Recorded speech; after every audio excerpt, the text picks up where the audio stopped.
Espíritu Santo. Gracias por tu Espíritu Santo, que es el que nos lleva a lugares donde no alcanzamos a percibir, Señor, por medio de tu palabra. Gracias porque es tu Espíritu Santo quien nos convence de nuestro pecado, quien nos guía, quien nos consuela, Señor. Padre, ¿a quién iremos? ¿A quién iremos si solamente tú tienes palabras de vida eterna? Solamente en ti podemos estar seguras, refugiadas.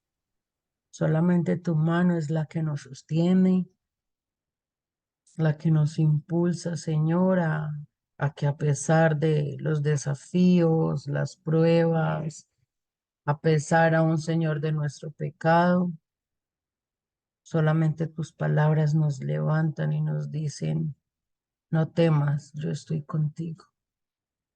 Señor, te pedimos que en esta mañana tu palabra siga haciendo impacto en nuestras vidas, que aprendamos, Señor, primero a recibir el perdón que solamente viene por parte tuya, gracias al sacrificio de tu Hijo en aquella cruz del Calvario, para así nosotros poder decir que perdonamos a los demás, aunque nos hieran, aunque nos lastimen, Señor, pero que podamos sentir esa libertad que solamente viene de ti al momento de perdonar.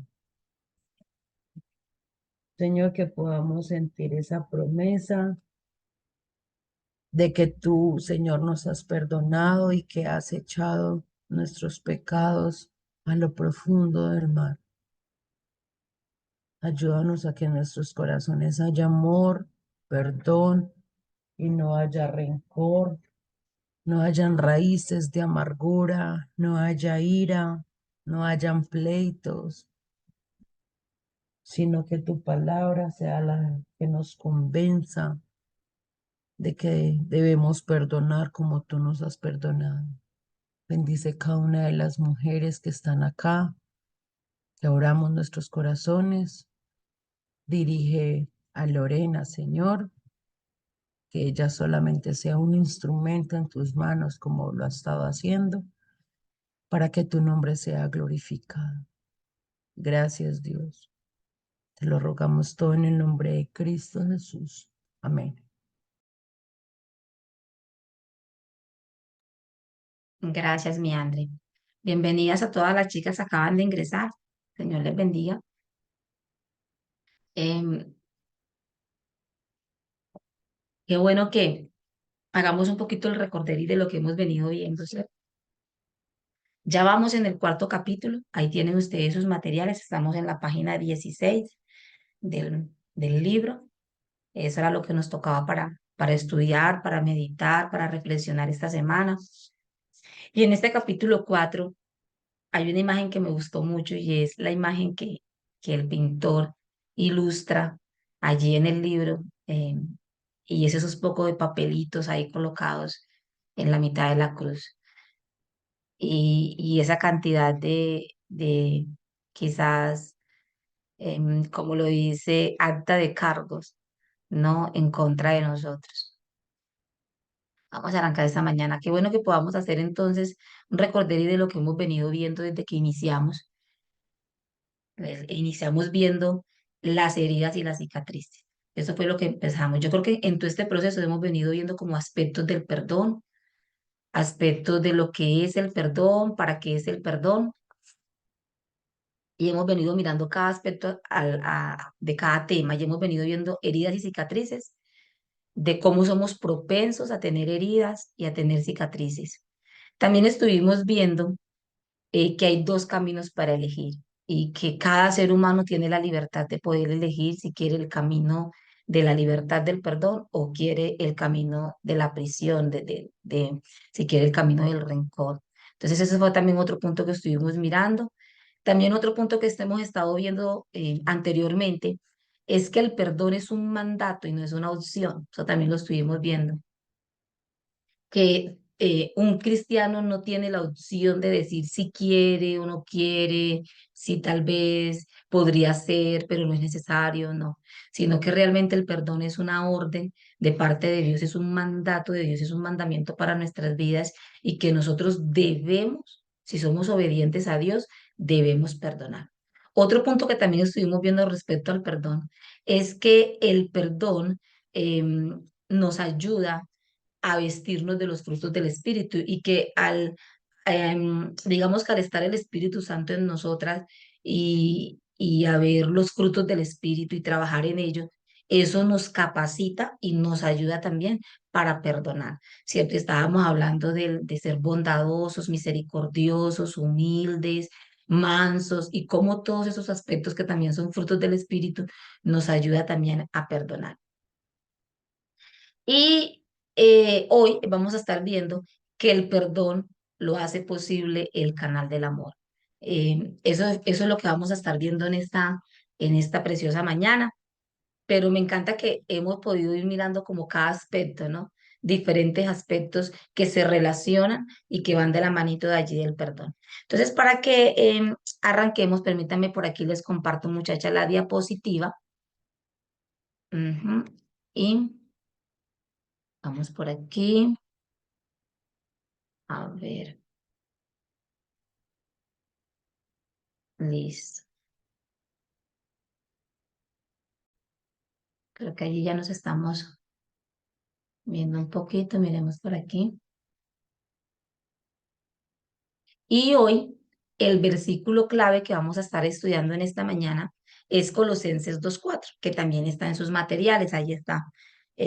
Colosenses 2:4, donde dice la palabra del Señor que anulando el Señor Jesucristo el acta de los decretos que había contra nosotros, que nos era contraria, quitándola de en medio y clavándola en la cruz. Y en esta mañana vamos a indagar un poco ese versículo, a qué se refiere. Vamos quizás a ampliarlo un poquitico. Entonces, miremos ahí en la página del libro, en la página 16,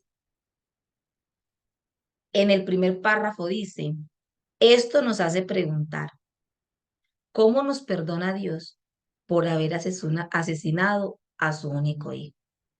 Entonces nosotros podríamos estar de pronto hoy pensando, pero pues yo no viví en ese tiempo. ¿Por qué podría ser yo responsable del sacrificio de Cristo o de la muerte de Cristo? ¿Por qué podría yo ser responsable de ello? Y hay un pasaje en las Escrituras donde dice que el Señor se refiere a los escribas y les dice que si ellos pensaran, porque ellos decían, nosotros no somos culpables de la sangre de los profetas, es más, si nosotros hubiéramos vivido en el tiempo de los profetas, nosotros no hubiésemos participado de sus muertes, eso decían ellos. Y el Señor los queda observando y el Señor les dice, ustedes llenan la copa, ustedes sí hubiesen apedreado y hubiesen, si ustedes hubiesen vivido en ese tiempo, ustedes hubiesen matado también a los profetas. Y eso nos hace pensar que a veces nosotros creemos que nosotros no somos responsables de lo que Cristo hizo en la cruz, no somos responsables de esa muerte y somos responsables en gran medida, porque es que Él murió por nuestros pecados. Y entonces al morir por nuestros pecados estaba llena cruz. Y esa pregunta me conmovió un poco. ¿Cómo puede Dios perdonarnos a ti y a mí por haber asesinado a su único hijo?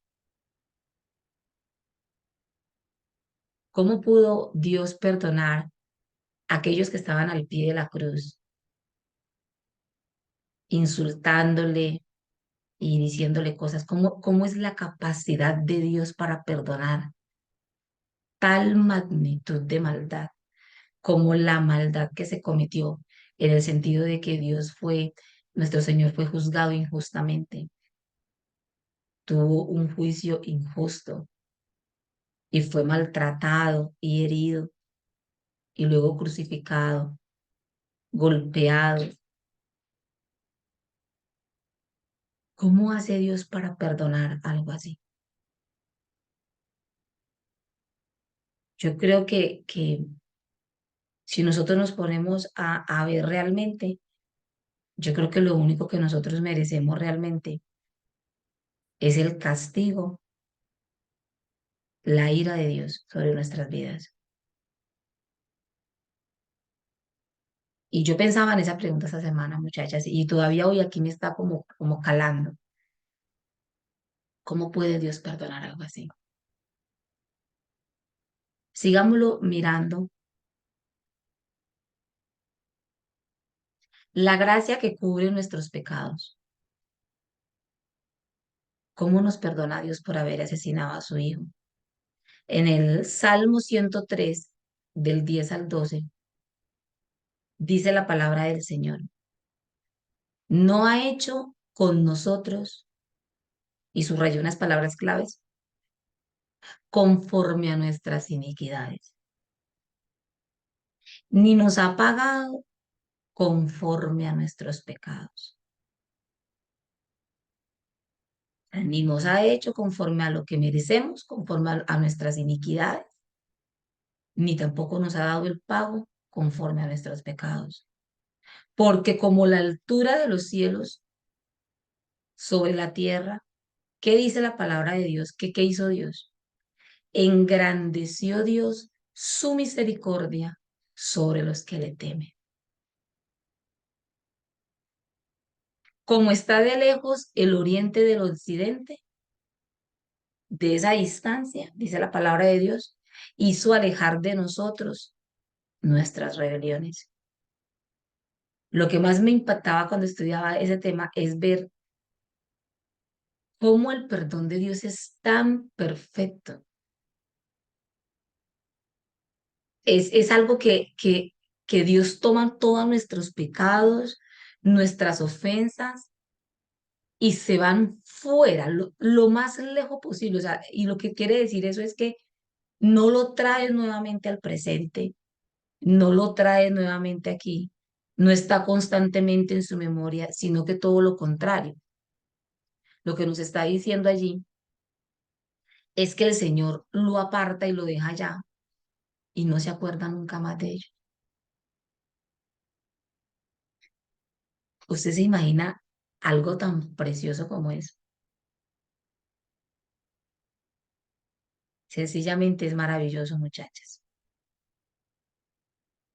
Ahí dice en el material, dice, su perdón es completo, permanente, incondicional e inmerecido. Es maravilloso que tú y yo podamos perdonar a otros con la misma gracia con la cual Dios nos ha perdonado. El amor que lleva al perdón. ¿Qué es lo que motiva al perdón? El amor. Si su perdón es completo, como acabamos de leer en el libro, significa que Él es perfecto, que no tiene fallas. Digamos que no está como cojo, no es un perdón cojo, no, sino que es un perdón totalmente completo. También nos dice que el perdón es permanente. Eso significa que el perdón de Dios es para siempre. No es por temporada, sino que cuando Dios perdona, perdona para siempre. Y me preguntaba si cuando nosotros perdonamos, ¿será que nuestro perdón sí es perfecto? O sea, ¿nuestro perdón sí realmente es completo? ¿O es un perdón cojo, incompleto? ¿Será que cuando nosotros perdonamos, nuestro perdón sí es para siempre? ¿O es temporal? ¿Es un perdón temporal por un tiempo? Dice que el perdón de Dios que es movido por el amor es un perdón incondicional. El perdón de Dios no tiene condiciones. Y eso lo habla Primera de Corintios 13, que lo tengo por aquí al ladito, donde dice que el amor es paciente y es bondadoso. Dice, el amor no es envidioso ni jactancioso. ni orgulloso, no se comporta con rudeza, no es egoísta, no se enoja fácilmente. Y miren la siguiente frase, el amor no guarda rencor, el amor no se deleita en la maldad, sino que se regocija con la verdad. El amor todo lo disculpa o todo lo perdona, está en otra versión. El amor todo lo cree, el amor todo lo espera, todo lo soporta. El amor jamás se extingue.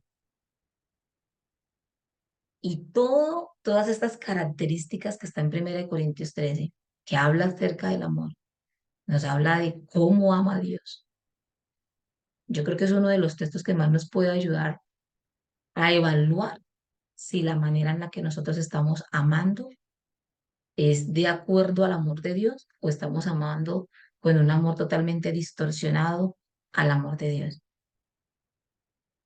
Pero es el amor de Dios lo que lo mueve, lo que lo conmueve al perdón. Por eso es un perdón sin condiciones y es un perdón inmerecido también. Dios no perdona porque lo merezcamos.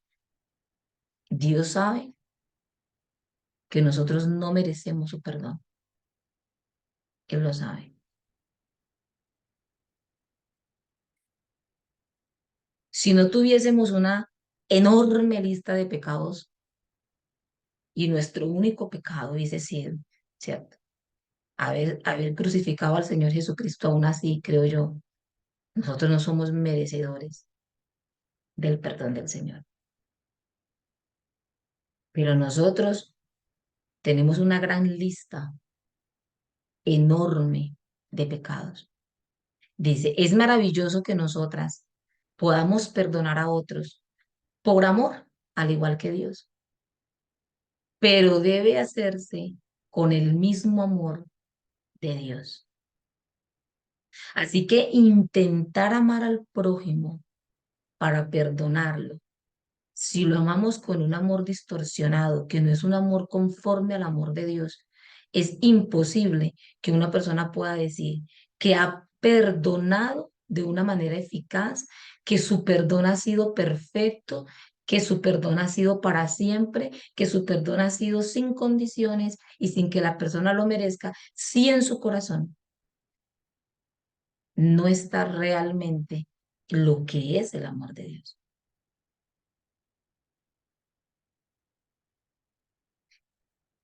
Esta imagen me gustó mucho. El acta de decretos y, y, y eso habla mucho de nuestra lista, ¿no?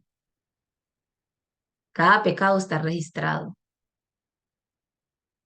cada pecado de nuestra vida, cada palabra, cada pensamiento, que pecamos también en los pensamientos, cada cosa está registrada.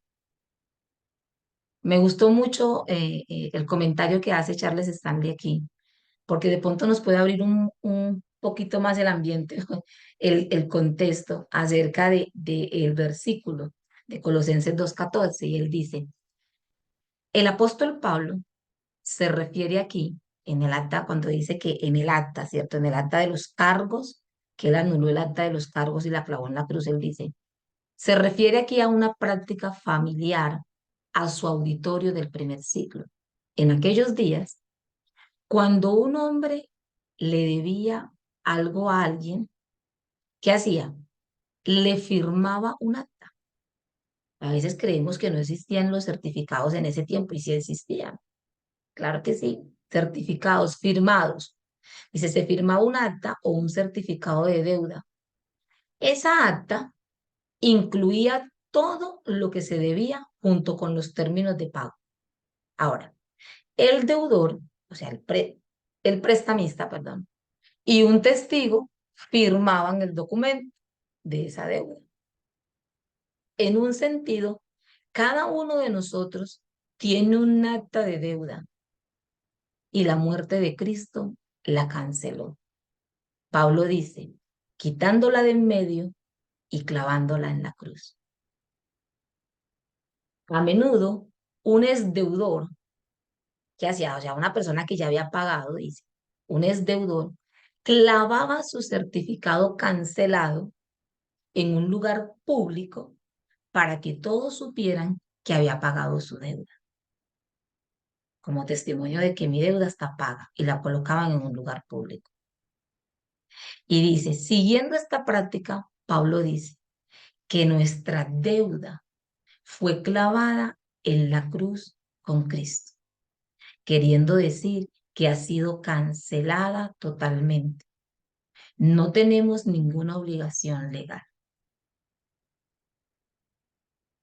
Dígame si no es maravilloso eso, que todo el listado de nuestros pecados que están escritos fueron colocados de una manera pública también, ¿cierto? Pero no fue una deuda sin pagar, sino una deuda pagada por él. Y aquella deuda fue expuesta a lo público y fue cancelada por el Señor Jesucristo. Por eso el apóstol Pablo dice, él anuló el acta de los cargos que había contra nosotros y la eliminó clavándola en la cruz, dando su certificado de que la deuda había sido pagada por él. ¿Usted se imagina eso? Que tengamos esa deuda cancelada.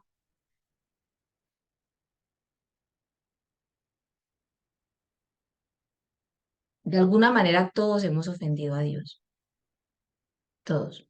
Lo dice la palabra misma del Señor. La palabra de Dios dice en Romanos 3, del 10 al 12, dice, como está escrito, no hay justo, ni aun uno. No hay quien entienda, no hay quien busque a Dios.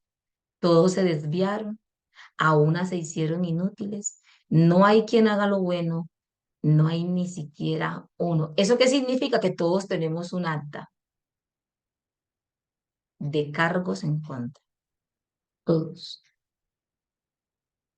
Pero al arrepentirse, que es lo que dice en el material, o en el siguiente párrafo, dice que al arrepentirse por la fe en Jesús, Dios vierte su perdón, ¿cierto? Y esa gracia de ese perdón que fluye a través de nosotras, dice, con el propósito de perdonar a los que nos han hecho mal.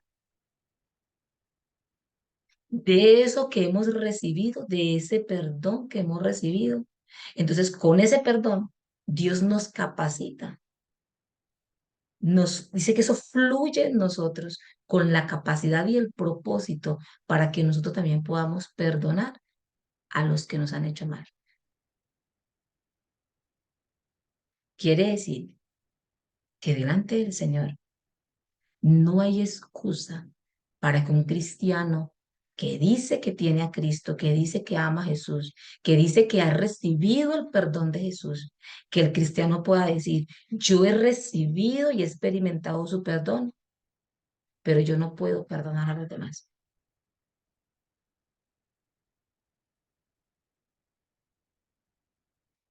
No hay tal cosa, porque Dios le capacita. Dios por eso derrama su perdón en el creyente. Tiene la capacidad para perdonar. No porque la tenga Él, sino por lo que Dios ha derramado en Él.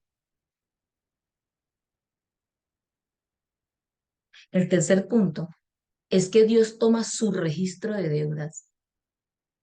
Y yo me imaginaba mi registro, porque en el libro aparecen unos papelitos pequeñitos clavados con una cruz, con unos clavitos, perdón, clavaditos ahí en la cruz.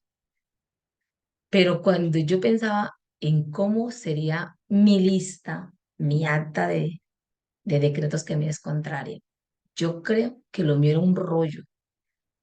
Y yo le decía, Señor, yo en mi mente decía, Señor, realmente yo creo que mi lista tendría que haber sido un rollo, no un papelito, sino un rollo que corría y quién sabe llegaba hasta dónde, allí en esa cruz. porque yo no creería que fuera en un papelito, cupiese la magnitud de todos los pecados que yo he cometido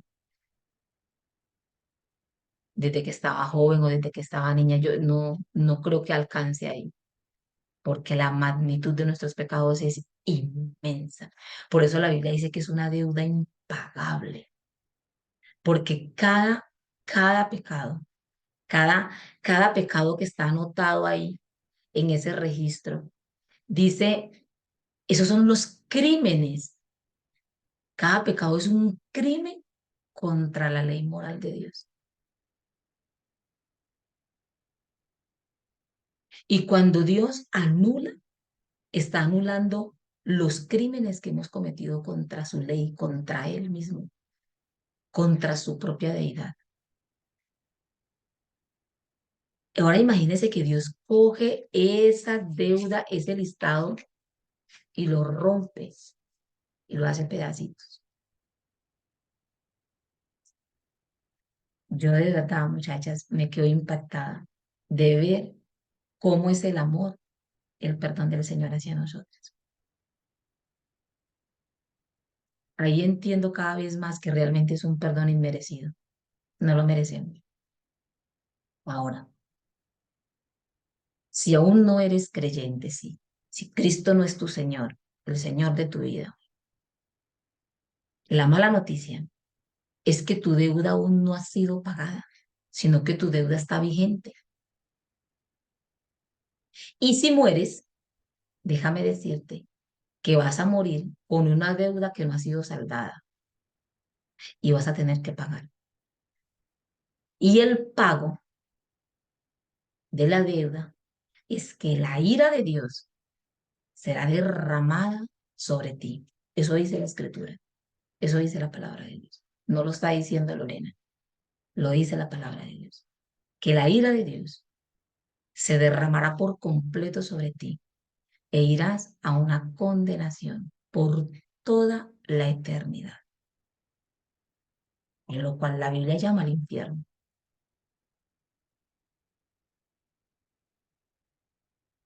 ¿Por qué? Porque tu deuda sigue vigente, no ha sido saldada. Porque el que pagó la deuda es Cristo. Y si Cristo no es tu Señor, y si Cristo no es el amo de tu vida, si tú no eres cristiano, si tú no eres creyente, si tú no has nacido de nuevo, entonces tu deuda sigue vigente. Aún no tiene el sello de cancelado, porque Cristo es el pago. Es el único que puede decir la deuda está pagada, saldada. Para eso, la invitación en esta mañana es que vengas al Señor Jesucristo en arrepentimiento y fe, que reconozcas primeramente que tienes una deuda sin pagar y sin saldar, porque cada pecado, por más que lo consideres pequeño o grande, es un crimen contra la ley de Dios, contra la ley moral de Dios. Así que es como si delante del Señor fuésemos unos delincuentes. Tenemos deudas con la justicia de Dios, deuda por pagar. Como cuando alguien, digamos, asesina o roba y luego dice, bueno, yo tengo una deuda pendiente con la justicia. ¿Lo has escuchado? Es que yo tengo una deuda pendiente con la justicia porque yo cometí un crimen, pero no he pagado por él.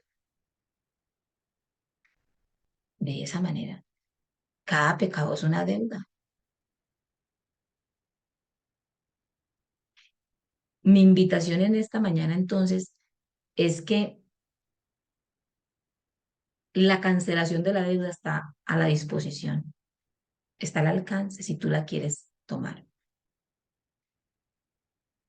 Solo debes arrepentirte, reconocer tu condición y creer en el Señor Jesucristo como tu único Salvador, como tu único Señor, como el único medio para que tu deuda sea pagada.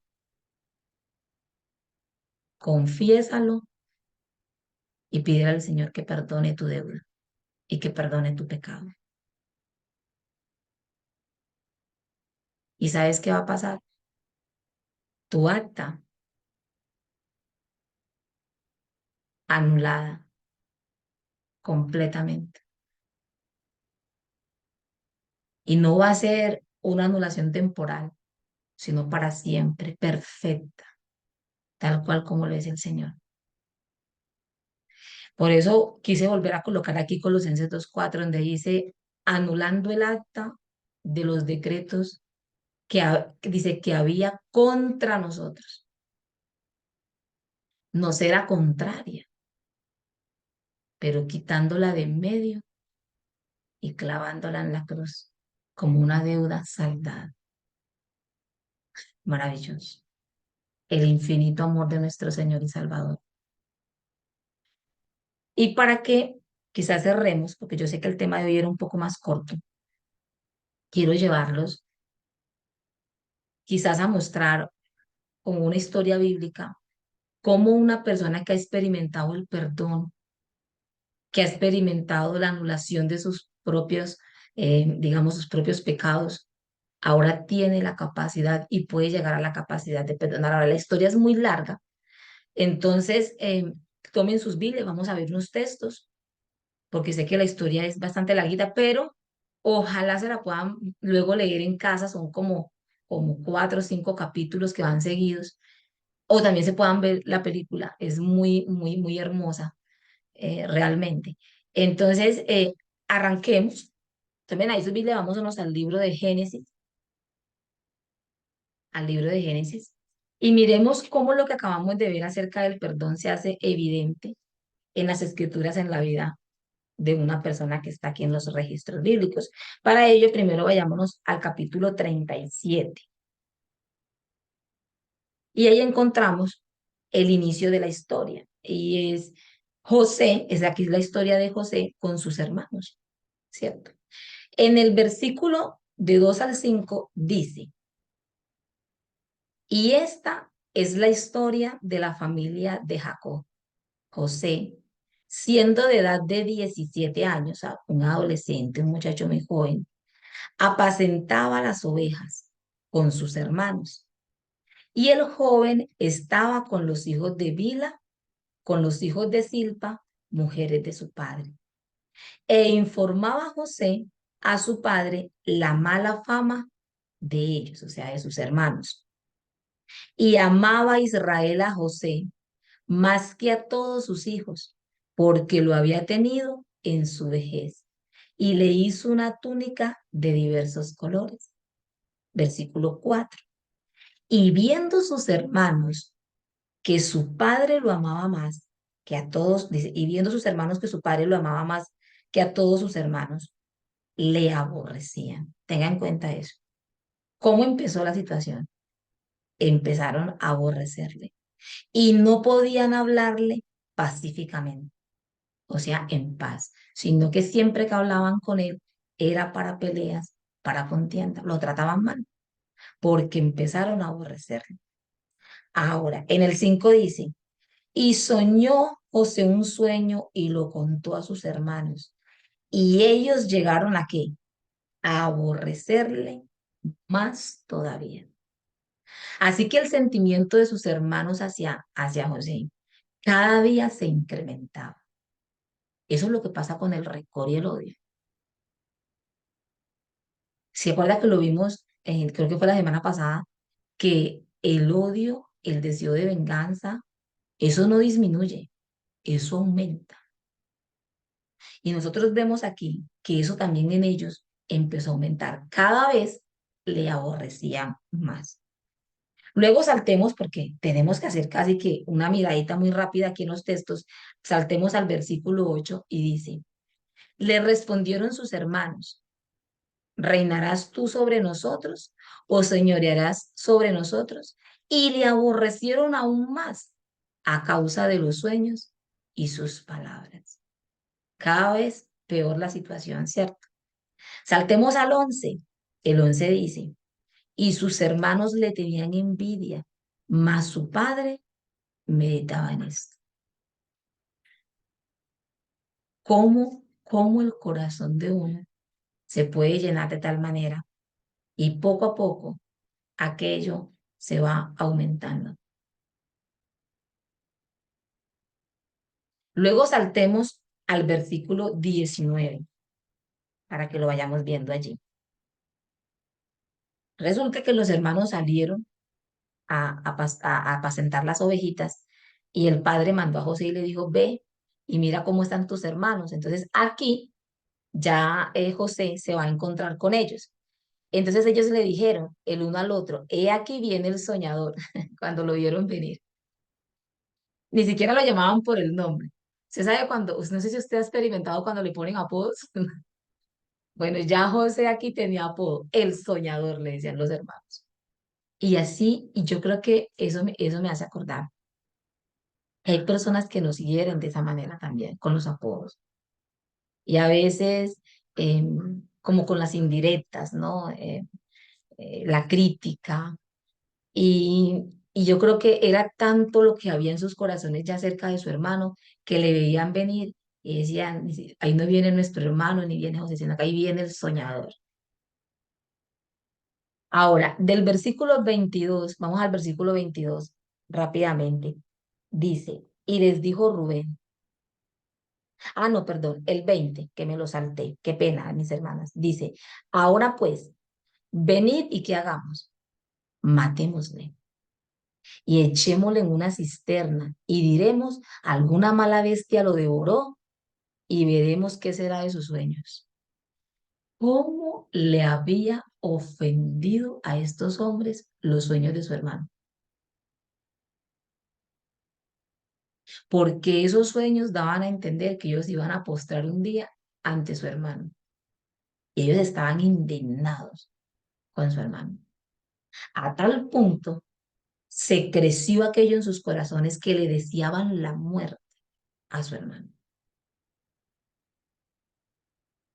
Y a tal punto puede llegar el odio en nuestros corazones que nosotros podemos ser capaces de desearle la muerte a la persona que nos ha herido o a la persona que es nuestro enemigo, a la persona que nos ha ofendido. Ellos tenían todo este resentimiento y lo conversaban, o sea, y lo peor era que era mutuo entre ellos y entre ellos se pusieron de acuerdo y dijeron, venga, matémosle, matémosle. Le echamos en una cisterna. O sea, ni siquiera tenían, digamos, enterrémosle, un entierro digno, no, echémosle en un pozo. O sea, eso no merece, no merece nada, echémosle en un pozo. Oiga, tendría que haber sido un odio muy impresionante en el corazón de estos muchachos. Y entonces decimos que una bestia lo devoró y ya, vamos a ver qué va a hacer de sus sueños. Ahora fíjense, muchachas. En el 22 les dijo Rubén, uno de sus hermanos, no derramaréis sangre, echadlo en la cisterna que está en el desierto, y no pongáis mano en él, por librarlo así de sus hermanos, para hacerlo volver a su padre. Uno de sus hermanos no estaba tan de acuerdo con la situación y entonces trató de mediar entre los hermanos para que no, para poder que el muchacho volviera nuevamente otra vez a casa. Ahora vayámonos al versículo 26.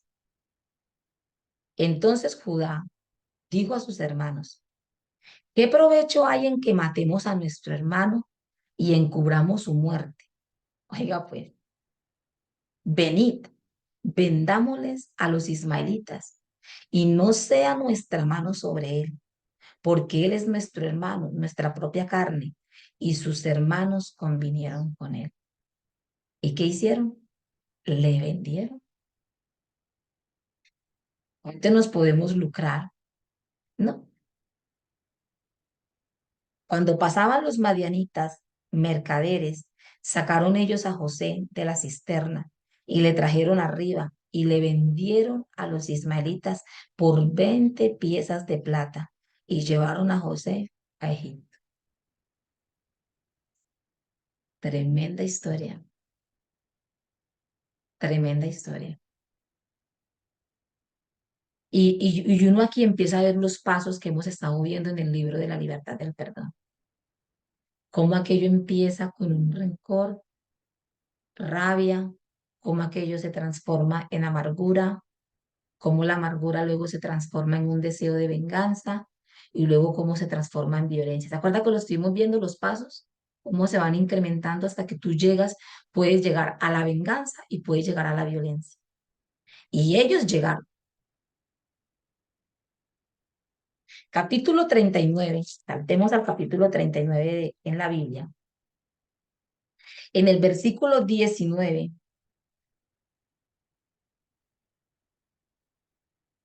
José ahora ya es vendido como esclavo y entra a trabajar eh, como siervo de Potifar y está un tiempo trabajando como siervo. Ahora imagínense el cambio tan impresionante de un chico de 17 años que estaba en libertad, consentido por el amor de su papá, en su casa, con su vestidito de colores, o sea, toda su comodidad. Y de pronto este chico de 17 años pasa a ser un esclavo, tan niño, un esclavo de un hombre egipcio, a trabajar como siervo en la casa de alguien, a hacer todo tipo de tareas y deberes. Y allí entonces nos encontramos con la historia de José y la esposa de Potifar. No la vamos a leer toda, pero vamos a estar allí en el versículo 19. Dice, y sucedió que cuando yo el amo de José, las palabras de su mujer le hablaba, diciendo, así me ha tratado tu siervo. ¿Qué hizo este hombre? Se encendió en furor porque le creyó a su esposa de que José había tratado de abusar de ella. El tipo se enciende en furor y tomó su amo a José y lo puso en donde, en la cárcel, donde estaban los presos del rey y estuvo allí en la cárcel. Ahora pasa de ser esclavo a ser un prisionero en una cárcel. Entonces ahora la vida era peor para José, porque si ya la vida le era difícil siendo un esclavo de un egipcio, ahora imagínense pasar a ser un prisionero en una cárcel. Y yo me imagino, o me pongo a pensar en esta mañana, ¿qué pasaría por la mente de este muchacho? Viendo todo lo que él es, todo el sufrimiento, el dolor, todo lo que él estaba viviendo por causa de lo que sus hermanos le habían hecho. ¿Cuántas veces se preguntaría José en su mente, ¿por qué me hicieron esto? ¿Por qué me vendieron? ¿Cómo no les importó que yo fuera su hermano?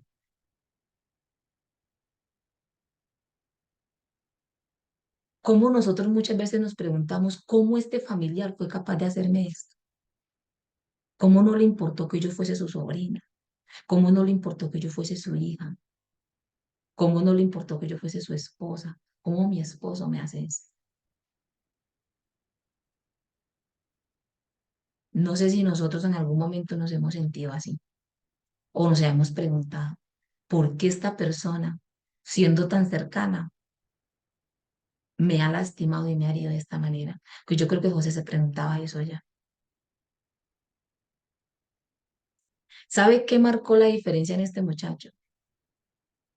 Dios hizo la diferencia en la vida de José. Sigamos viendo un poquito de allí. Y dice el versículo 21, pero Jehová estaba con José y le extendió ¿qué? Su misericordia. Y le dio gracia en los ojos del jefe de la cárcel.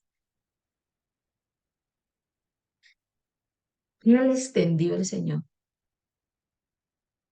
su amor, su compasión, su misericordia.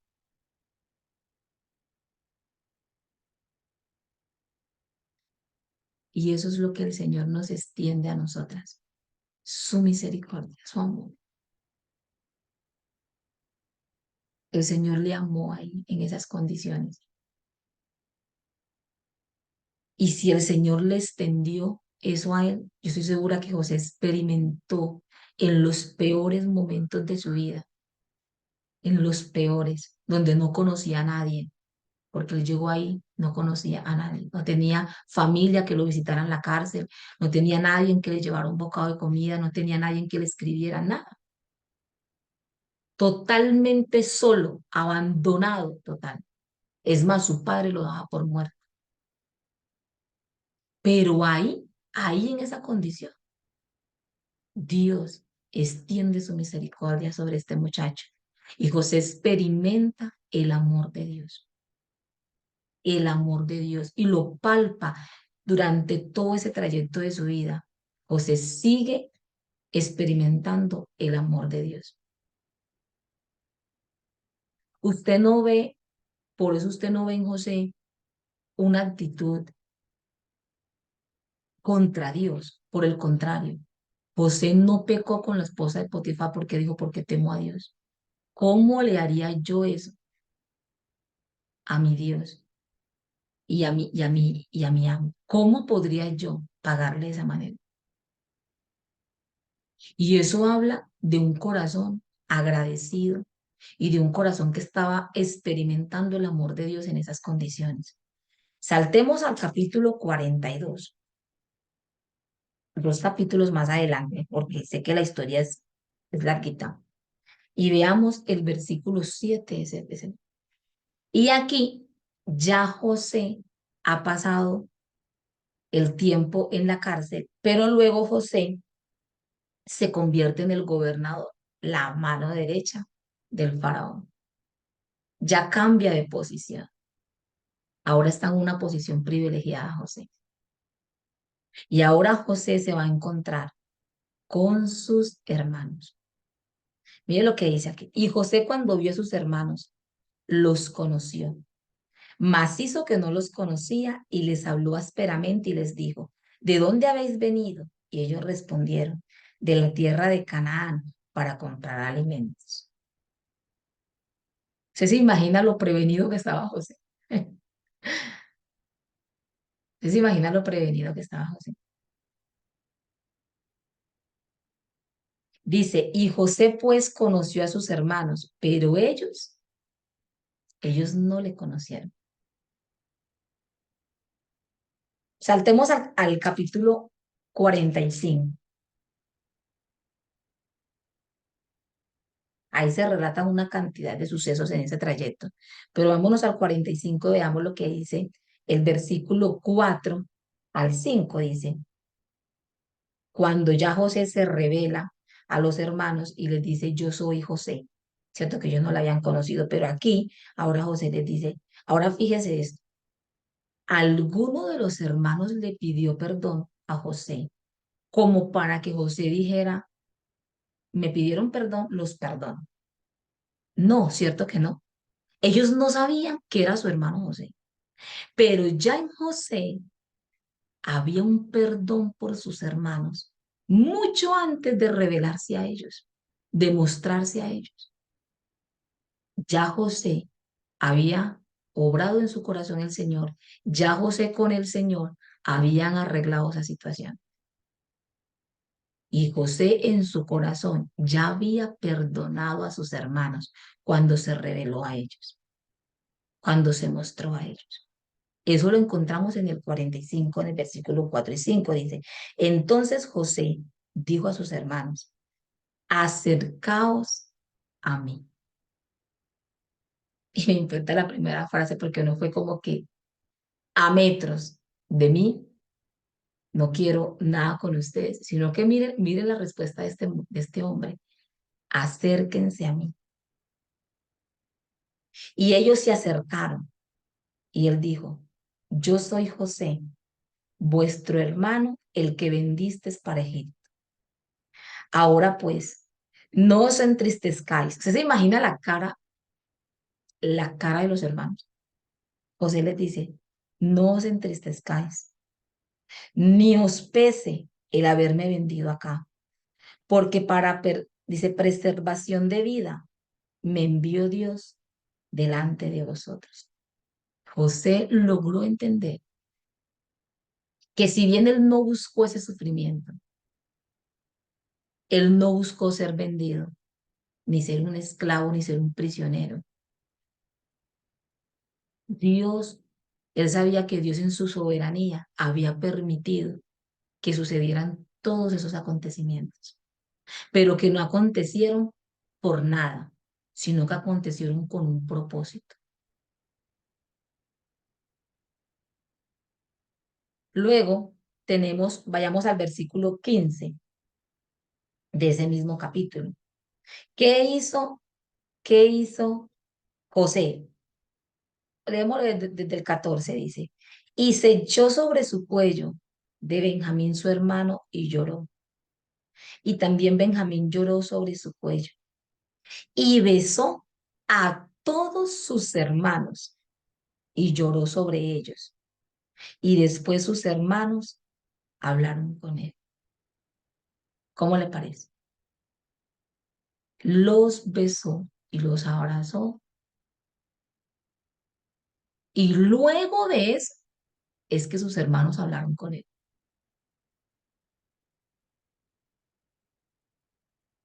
Tiempo después de que ya esto acontece, ellos van, hablan con su papá, el papá sabe, vienen ellos a morar a Egipto, ¿cierto? Para provisión de alimentos, ya ha pasado tiempo, ya está, ya en esto que vamos a ver ahora, saltemos al capítulo 50 porque aquí viene cuando ya Jacob está muy viejito y ya que muere, porque aquí ya Jacob fallece, y los hermanos empiezan a preocuparse y a decir, bueno, ahora mi papá no está, y nosotros estamos en manos de nuestro hermano José, que sigue siendo gobernador, y ahora qué va a hacer de nosotros? Muy preocupados, pensando que quizás José no había arremetido contra ellos por el hecho de que papá estuviera vivo. Y dice, y ahora mi papá ya no está. Entonces, en el capítulo 50 versículo 15 encontramos esto, dice, viendo los hermanos de José que su papá era muerto, dijeron, quizás nos aborrecerá José y nos dará el pago de todo el mal que le hicimos. ¿Sí? Ahora se va a vengar. Ahora sí es verdad que nos va a hacer pagar por lo que le hicimos. Y enviaron a decir a José, tu padre mandó antes de su muerte diciendo, así diréis a José, te ruego que perdones ahora la maldad de tus hermanos y su pecado, porque mal te trataron. Por tanto, ahora te rogamos que perdones la maldad de los siervos del Dios de tu padre. Y José lloró mientras hablaba y a mí se me conmueve el corazón. Fueron en nombre del papá, o sea, el papá dejó ese mandato y ellos dijeron, José, este fue la petición de nuestro papá.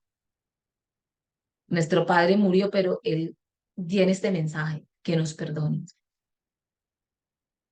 Y usted se imagina que para que Jacob hubiese dejado ese mensaje, ¿cómo Jacob anhelaría? Diciendo que cuando yo no esté, no sea que ahora que yo muera, entonces estos hermanos se agarraron y empiezan a relucir y a salir a flote una cantidad de cosas ahí guardadas. Pudo haber pasado que a la muerte de Jacob esto se haya convertido en una batalla campal, pero ¿sabe cómo pudo haber pasado? Si el perdón que José había dado a sus hermanos hubiera sido un perdón condicional,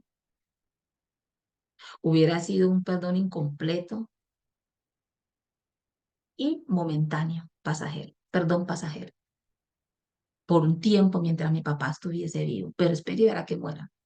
Eso hubiera, eso hubiera sido, si eso hubiese sido el perdón de José, les aseguro que tenía todo el peso y la autoridad para haber hecho lo que hubiese querido con sus hermanos y haberles hecho pagar por lo que le hicieron.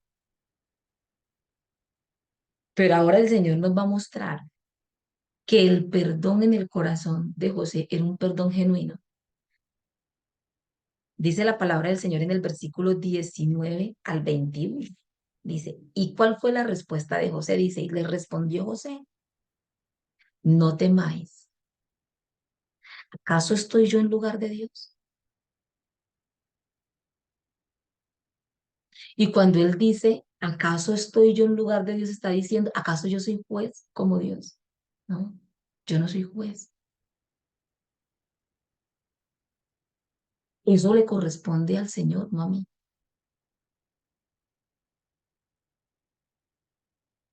Vosotros pensáis mal contra mí, mas Dios lo encaminó a bien para hacer lo que vemos hoy, para mantener en vida a mucho pueblo. Ahora pues, no tengan miedo, yo os sustentaré a vosotros y a vuestros hijos. Y así los consoló y les habló al corazón.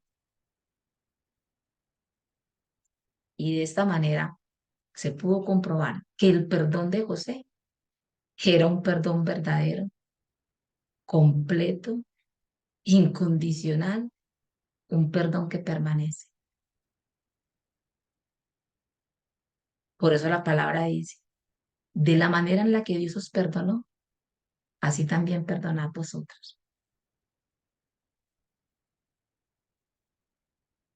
Qué dicha para nosotros en el Señor poder experimentar ese perdón y que el Señor nos ayude a quienes nos han ofendido y a quienes nos han dañado, quienes nos han herido, pero que ese perdón sea un perdón real y genuino, conforme a como Dios dice que debe ser el perdón. Trabajemos en el amor, en que nuestros corazones estén llenos de amor por el prójimo. Pero eso solamente se puede lograr si tu corazón está lleno del amor de Dios,